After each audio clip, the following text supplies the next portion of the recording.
বর্তমান যুগে আমার আম্মু যত পিঠা বানায় আমার মনে হয় না আর কোথাও এত পিঠাপুলি বানানো হয়। ৩ দিনের জন্য বাড়িতে গিয়েছিলাম। আমার আম্মু এই ৩ দিনে কী পিঠাপুলি, নাড়ু, খইমুড়কি আয়োজন করলো আসুন আপনাদেরকে দেখাই।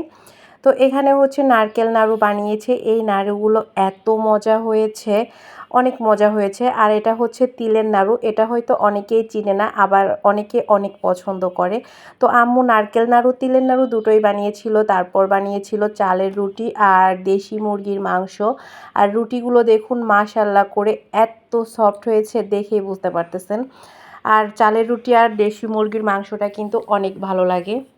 এরপর বানিয়েছিলাম আমরা সবাই মিলে, এই পিঠাগুলা বানিয়েছিলাম। এই যে নারকেল পুলি পিঠা, এই পিঠাটা আমার ভীষণ পছন্দ। পিঠার মধ্যে এই নারকেল পুলি, তারপর হচ্ছে কুলি পিঠা আছে, এই পিঠাগুলো আমি অনেক পছন্দ করি।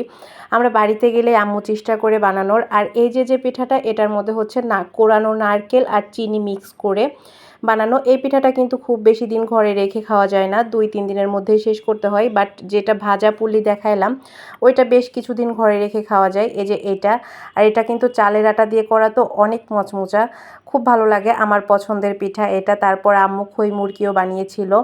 আমরা যাব জানতো যে পূজার ছুটিতে বাড়িতে যাব, তো এজন্য আম্মু হচ্ছে খইমুড়কিও বানাইছিল। আগে অনেক বানাইতো, বর্তমান আম্মুর মাজার অনেক সমস্যা, মাজা ব্যথা, যার কারণে আগের থেকে কম বানাই। তারপরও মানে আমরা যদি 2 দিনের জন্য যাই, আম্মুর মনে হয় যে সে পারলে সব কিছু বানিয়ে খাওয়ায় এই 2 দিনে, এরকম একটা অবস্থা। তো এখানে আমি হচ্ছে সব কিছু একটু এক জায়গায় করে ভিডিও করতেছিলাম আমরা। তো এখানে যে নারকেল নাড়ু, তিলের নাড়ু, তারপর চালের আটা রুটি, এরপর নারকেল পুলি, ভাজা পুলি সব কিছু এক জায়গায় করেছিলাম। আর এই তো এই যে লাস্ট যেদিন আমি বাসায় চলে আসলাম, এই দিন সকালে ঘুম থেকে উঠেই দেখি আম্মু চিতই পিঠা বানাচ্ছে, সাথে ছিল গরুর মাংস আর হচ্ছে শাক ঘন্ট।